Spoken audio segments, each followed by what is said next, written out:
E aí galera, como é que vocês estão? Tudo bem com vocês? Mais um vídeo aqui do canal Brown e Fogo, absolutamente tudo sobre Botafogo de futebol e regatas. Vamos lá, rapaziada, eu quero falar aqui sobre o Luiz Henrique, né, que foi convocado na última quinta-feira, na última sexta-feira, né, lista divulgada pelo técnico Dorival Júnior, e a gente já sabia que o Luiz Henrique estava na pré-lista, a gente já tinha ali a informação de que ele devia ali pintar na seleção brasileira mesmo, tá jogando uma barbaridade, e a gente teve a confirmação do Luiz Henrique, convocado ali junto do Estevão, né, do Gerson do Flamengo, o Pedro, né, e outros jogadores aqui do futebol brasileiro, que estão rendendo muito bem, então naturalmente tem que ir para a seleção, se estão jogando em alto nível, tem que ir para a seleção. É o caso do Luiz Henrique, é óbvio, né, vamos torcer para que ele vá bem, né, e também, né, possa voltar inteiro para jogar os jogos pelo Botafogo.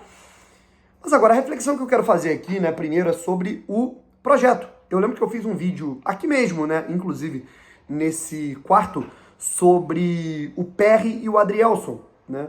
A gente se lembra, né? Eu quero fazer primeiro uma reflexão do Botafogo e eu quero fazer depois uma reflexão sobre futebol brasileiro de um modo geral, tá legal?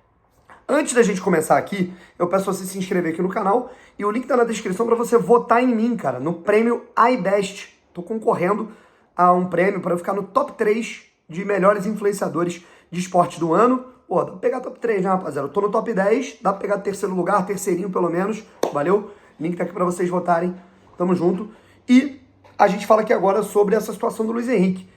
Cara, o Adrielson, né, e o PR, quando eles foram convocados, eu me lembro que eu falei exatamente sobre isso, né? A primeira entrevista que nós vimos do John Textor, assim que a gente soube que ele queria comprar o Botafogo, lá em janeiro de 2022, quando ele pisa no Rio de Janeiro pela primeira vez como futuro acionista majoritário do Botafogo, essa entrevista ela diz o seguinte: eu quero que o Botafogo se torne um clube atrativo para ser uma vitrine, para que jogadores que estão no futebol europeu distantes do mercado de seleção possam brilhar no Brasil e voltar para uma seleção brasileira. Eu quero que o Botafogo seja uma vitrine, uma porta de atletas de alto nível para a seleção. A gente teve esse sucesso com o Lucas Perry e também com o Adrielson no ano passado. E os jogadores foram percebendo. Vocês lembram que mesmo com dinheiro, o Botafogo ele não estava conseguindo contratar jogadores de maior nível? Por quê? Porque o Botafogo estava assim, ainda havia uma desconfiança no mercado. Pô, o Botafogo é melhor ir para outro lugar, melhor ir para o Palmeiras, melhor para o Flamengo, para o Atlético. Hoje não. O Botafogo, além de tá pagando bem, tá pagando em dia, tá com uma estrutura cada vez melhor e também estar possibilitando essa vitrine, essa visibilidade dentro do futebol brasileiro para levar jogadores para a seleção brasileira, como está acontecendo agora com o Luiz Henrique, cara, como é que eu posso dizer? É um atrativo para o cara ele não pensar duas vezes se o Botafogo fizer uma proposta. É um atrativo para o Botafogo ganhar do Flamengo, por exemplo, na concorrência por um jogador, ganhar do Palmeiras, ganhar do Galo, ganhar de outros clubes, né, com potencial de mercado. Cruzeiro, né, que também virou uma SAF com um bom poder aquisitivo, certo? Então, a gente ter esse projeto, essa ambição na cabeça do John Textor se concretizando em menos de 2 anos, né, em 2 anos, melhor dizendo, desde que ele chegou ao Botafogo, é incrível, né? Porque a gente está vendo de fato um Luiz Henrique que estava no Real Betis, jogava numa grande liga, mas que não vislumbrava uma seleção brasileira. E é essa reflexão que eu quero fazer com vocês sobre futebol de modo geral. Eu acho que esse movimento que o Botafogo está fazendo, e não só o Botafogo, rapaziada, o Flamengo faz isso com maestria, o Palmeiras fez muito isso, Atlético Mineiro, né? São clubes que eles estão olhando para o mercado europeu, vendo jogadores que estão se destacando, poderiam se destacar mais, né? E trazendo para cá, com a ideia de que aqui vocês vão ter uma visibilidade absurda, enfrentamentos, né, grandes, e vão poder ir para uma seleção, talvez tenha uma porta de entrada maior numa seleção, para um cara que joga no Flamengo ou no Botafogo, do que para um cara que joga no Real Betis, para um cara que joga no Augsburg, para um cara que joga no Mönchengladbach, sabe? Aqui eles estão sendo mais vistos no futebol brasileiro, não só mais vistos, sabe? Eu não falo só de audiência, de visibilidade. E eu acho que esse movimento ele pode salvar o futebol brasileiro. Sabe por quê?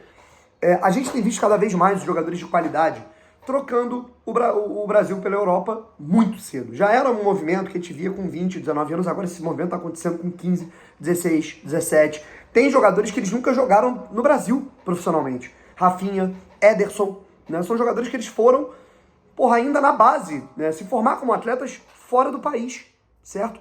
Então, cara, é muito louco você pensar nisso.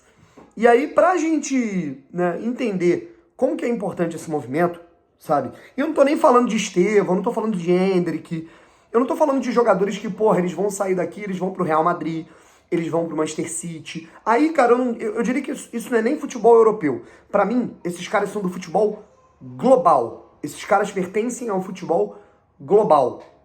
Sabe, o Real Madrid pra mim é um time que tá na Espanha, mas pra mim é um clube global. É um clube que tem um austríaco, é um clube que tem um jogador da África, é um clube que tem um jogador da Ásia, é um clube que tem um jogador uruguaio, um brasileiro, um marroquino, um espanhol, um inglês. Então é um time que tem jogadores do mundo inteiro, sabe? Quando você é um jogador, vou dar um exemplo aqui do David Washington, jogador que brilhou por poucos jogos no Santos ano passado no Campeonato Brasileiro. O exemplo do Andrei Santos, jogador que brilhou com a camisa do Vasco e muito cedo foi pro futebol europeu. O Lázaro, que hoje está de volta ao Palmeiras, está jogando bem no Palmeiras. Né? Um jogador que saiu muito cedo do Flamengo e, porra, foi jogar no Almeria. Né? E depois foi para um clube de meio de tabela em Portugal.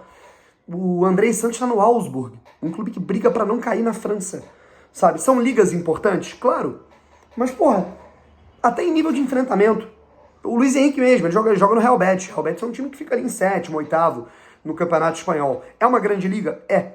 Mas o que é melhor pra ele, cara? Quantos jogos decisivos ele faz por ano no Betis? Talvez ele enfrente ali o Real Madrid e o Barcelona, que são 4 jogos aí no ano, que são de maior visibilidade, beleza. Mas e aquilo que ele pode fazer, né, cara? O nível de enfrentamento, cara, não é só técnico e tático, é mental. É a adrenalina de você estar num jogo grande, decisivo. O que é melhor? Você pegar o Betis e Getafe, Betis e Málaga o tempo todo? Ou você jogar um Botafogo e Palmeiras, oitavas de final de Copa Libertadores? Um Botafogo e Flamengo, líder e vice-líder do Campeonato Brasileiro. Sabe? Estádio lotado, pressão, jogo de alto nível também. Sabe? Então, eu acho que isso pode dar uma visibilidade não só para que atletas de alto nível retornem ao Brasil, como o Luiz Henrique fez com o Botafogo, como o Gerson fez saindo da Roma para o Flamengo, Pedro saindo da Fiorentina, voltando para o Flamengo, foi a melhor decisão da vida dele, virou ídolo de um clube, foi para a seleção brasileira, jogou Copa do Mundo, para você ver como é que eu tô estendendo o debate, né, cara? Para além de Botafogo, tô falando de Flamengo também, né? Então, eu acho que esse movimento, ele não só pode atrair mais jogadores a voltarem mais cedo para o futebol brasileiro, como também fazer com que os jogadores não queiram ir tão cedo se não for uma proposta absurda, financeiramente falando, se não for uma proposta, pô, cara, o cara vai pro Real Madrid, o cara vai pro City, o cara vai pro Arsenal, aí beleza, não tem muito o que fazer.